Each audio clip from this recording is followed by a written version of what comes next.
Malaysia, a country that prides itself on being truly Asian. With a unique blend of cultures, some say is a gift of the seas. Not unlike my own German-Chinese origins. My journey across the seas is also a journey to discover roots. It starts in Langkawi off the northwest coast of Malaysia. From here, I enter the Straits of Malacca, one of the busiest trade passages in the world, to explore the islands of Penang and Pangkor. My final destination? Malacca, the mother of all ports in maritime history. I'm Denise Keller. Join me on my passage to Malaysia.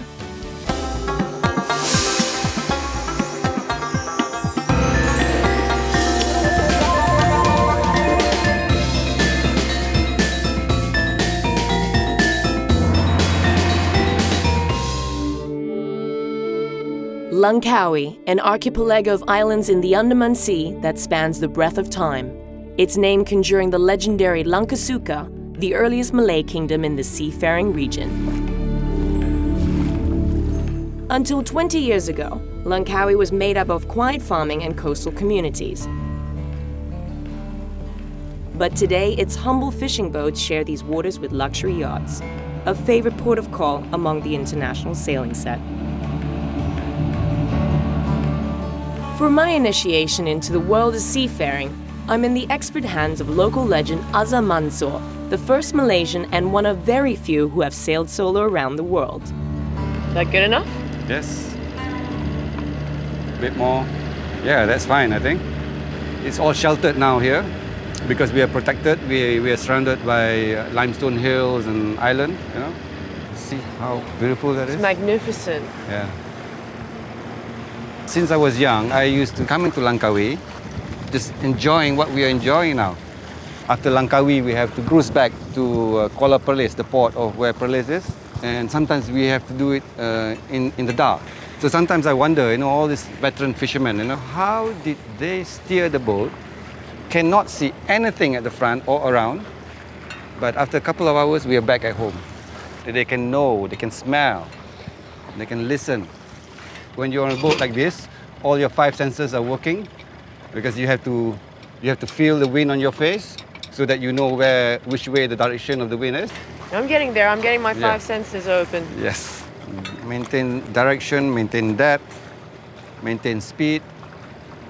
That's Pregnant Maiden Island. You can see from the head, that's the head, the bosom, and her voluptuous stomach. Yes. Legend says that married couples cannot have children, cannot conceive, so they come here, drink a little bit of that water from the lake, and some people say it works. So I don't know. I've never tried myself. Interesting. Yeah.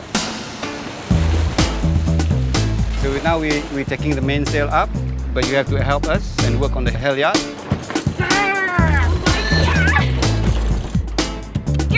This is so difficult. You said sailing was easy. A bit more. More? Yeah, a bit more. Yes, sir! With my first sail ever, fully set and catching the breeze, I'm beginning to feel the lure of the sea. But a simple pleasure sail pales in comparison to a solo voyage around the world. You started in Langkawi and you ended in Langkawi. How long did it take? Voyage time was 190 days, but sailing time was 159 days. It's a lot of daily routine thing that you have to do to manage the boat. But I think the hardest part is, of course, managing yourself.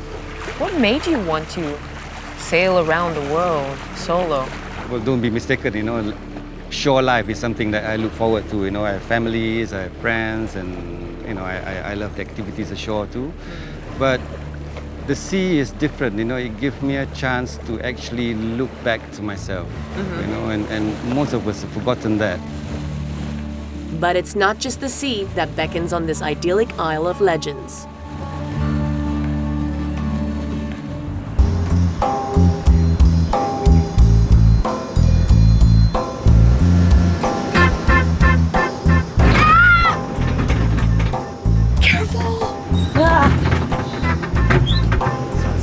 Smooth, the Zen, Budong Mountain. Langkawi is over 500 million years old. It's blessed with great expanses of rainforests, cliffs and outcrops that are part of the oldest rock formations in Malaysia. For this, Langkawi has been honored as the first UNESCO Geopark in Southeast Asia. One of the best ways to get into the thick of the Geopark is to sign up for a full day of adventure sports. So Jürgen, tell me, how did this all start?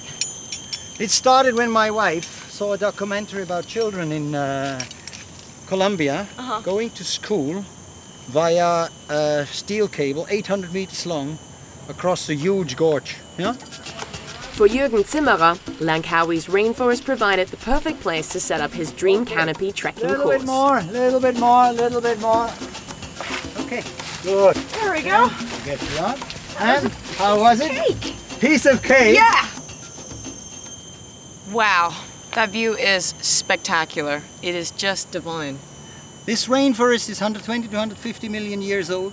It's one of the oldest in the world. It is a very rich in terms of biodiversity area. What you have in the whole continent of North America in terms of species, you have here in Langkawi. Right here. It's a continent here. Just copy me. Yeah? Okay, 1, 2, 3. Yeah! Ready? Good. Run! Yes.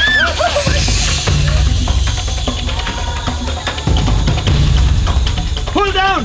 Okay, turn around and pull in. Holy schmoly. That was the ride of my life. I don't think I'll ever be doing that again. Okay. Okay. You just relax. Okay. Take a breath. And then we do the next step. Yeehaw! Okay. Slowly and surely, here I come. I love big trees. Big trees are friends. Now, dangle your legs that you just hang in the harness. Both legs, let go. Okay, here we are. And now, you lower yourself, you feed rope, and you enjoy the way down and the view. Dennis, isn't this the mother of all adventure? It was the most amazing experience. Whew. But the rainforest is only one part of Langkawi's Geopark, and the adventure course is far from over. Where we are here is the eastern side of the island. It's the most scenic and the most beautiful of the Geopark. Yeah, see all the limestone outcrops. We make our way out into the open sea, and there I have a small little adventure for you. No. I have a feeling that this is not a small adventure anymore. This is the largest and biggest dome, cave dome that we have in Langkawi. Okay. It's accessible only from the sea. We call this a sea cave. Ready to go! Come.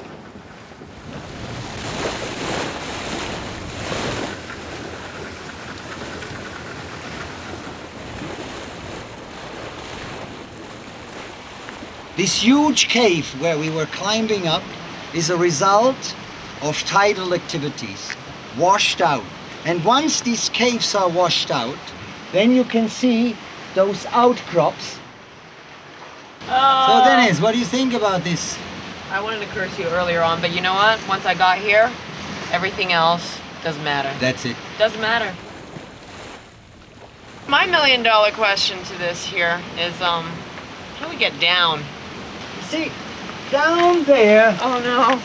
that's the way back to the boat.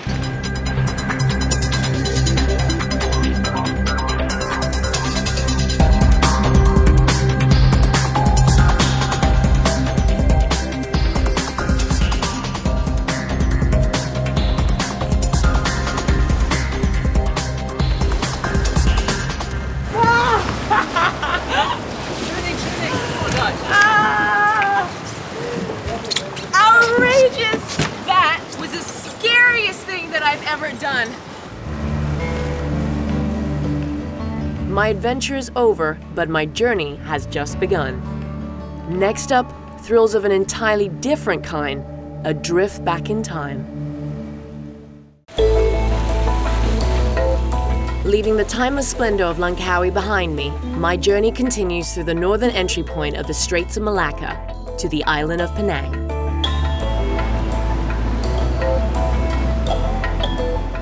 Once called the Pearl of the Orient, Penang looms large in Malaysia's maritime history.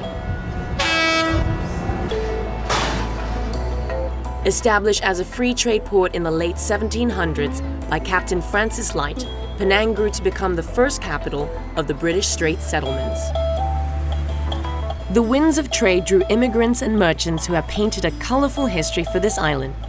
For me, exploring the streets of Penang's capital, Georgetown, is like stepping back in time. And there's no greater symbol of Georgetown's magnificent past than the Eastern and Oriental Hotel, which remains one of its most famous landmarks. This grand hotel has harbored illustrious authors throughout the colonial era.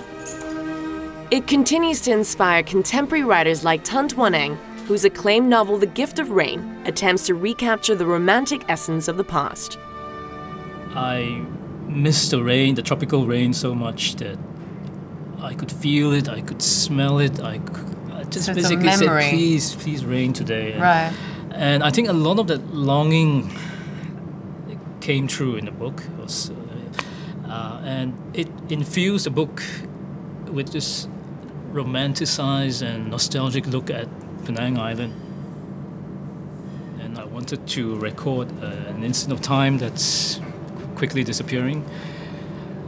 And I wanted it to set it down before everything's gone and nobody knows what it was like a long time ago.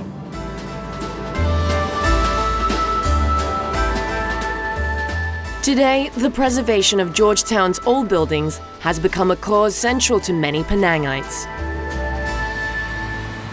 It's important to preserve what's left of the older architecture here on this island, because otherwise Penang would just be like another place in Asia. It wouldn't be unique, it would be just another place.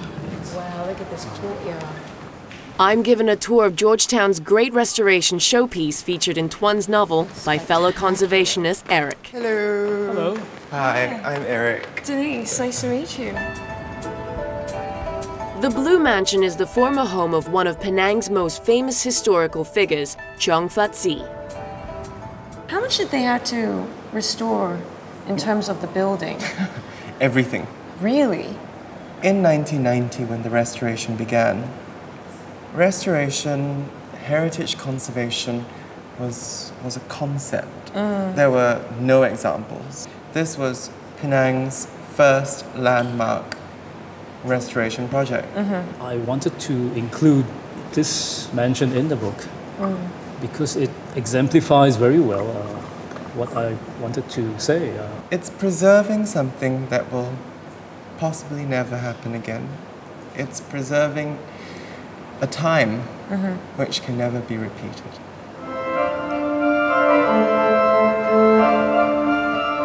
Architecture is not the only passageway drawing you into Georgetown's rich heritage. Housed in the sanctuary of one of Penang's oldest churches, I discover the call of an instrument that takes history teacher and musician Leonard Salva back in time. Bravo! This is like math. How do you coordinate everything here? There's so much going on. These are called stops. What happens is they have individual sounds like this, just one sound. So I combine few of the sounds to get a proper organ tone. So you get like.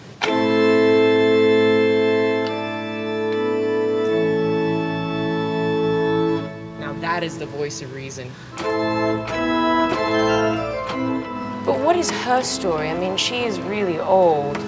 It's an English organ actually. It arrived in 1916. Now at World War II, the organ had a very close call. The Japanese were actually hunting for metals. Right. So you could see the Of course, pipes the pipes. for bullets actually. At night, the parishioners of this church hid some parts of the organ. So the Japanese came and they saw like, okay, there's nothing here, and they just left. When I play the sound, I could hear, actually it's being played from those early years, actually. It's like a trapped sound here. It's kind of like a time capsule.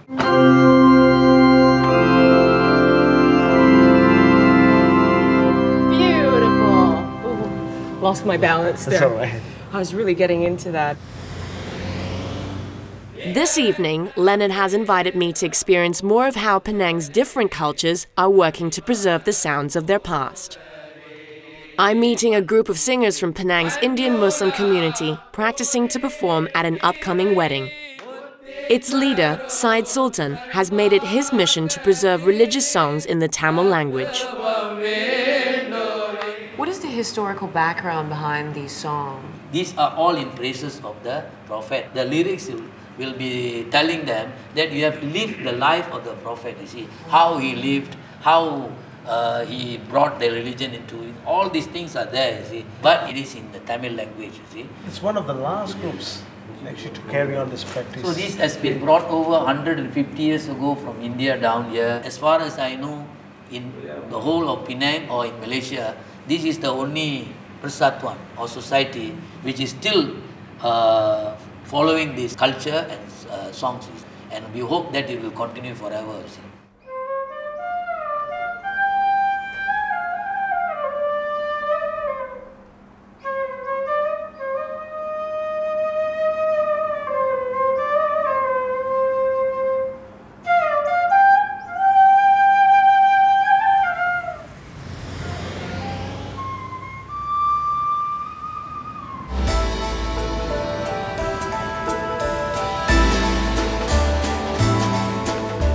The streets of Old Georgetown are a maze of hidden alleys and narrow lanes that breathe history. Different communities have been drawn here over centuries, each adding more layers to Penang's rich cultural canvas. The Kapitan Kaling Mosque, built in the 1800s, is the architectural jewel in the crown for the Indian Muslims, among Penang's earliest traders.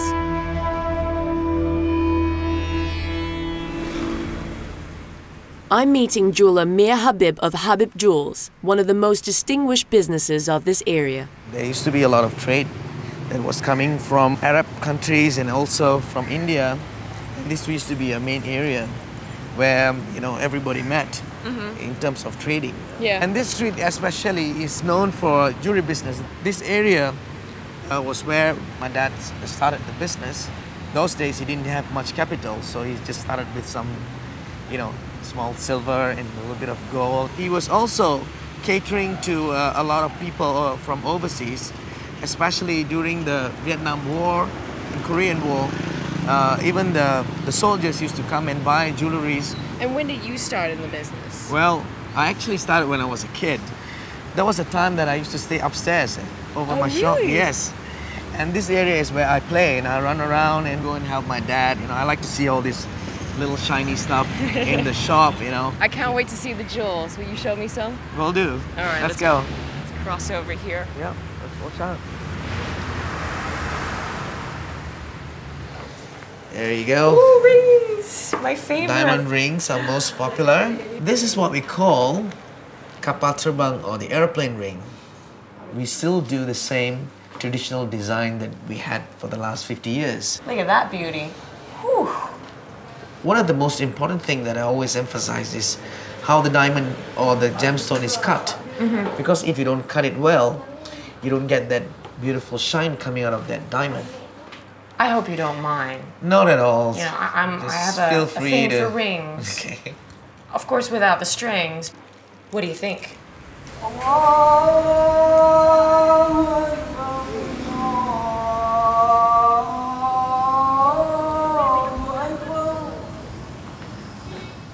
The call to prayer reminds me of the wedding Syed Sultan's group invited me to this evening. Reluctantly, I leave the jewels to shop for more basic items. Is this something I should wear for a wedding? This and then wonderful like this. Look at that. You don't even have to wear jewelry with that. Yeah. It comes with jewelry. Yeah.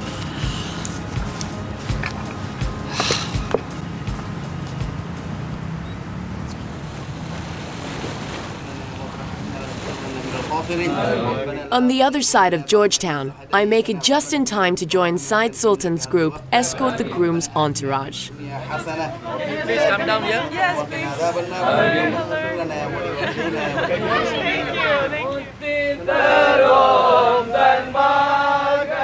This is totally different from most weddings I've been to, but strangely, I don't feel out of place at all. Denise, nice to meet you. Everyone is looking so beautiful. Lots of sparkles. Hello, nice to meet you. And they're going to celebrate all until night. I'm fascinated. And I'm going to go with them.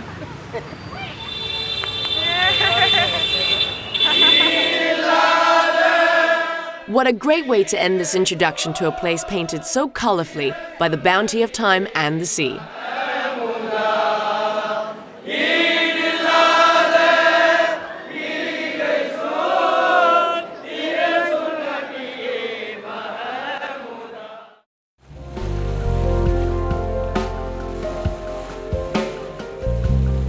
From Penang, my journey continues further down the straits towards Malacca. But there's one last stop off on the west coast of Peninsula Malaysia, Pangkor Island. Pangkor has a laid-back pace of life that belies the pivotal role this island played in Malaysia's history.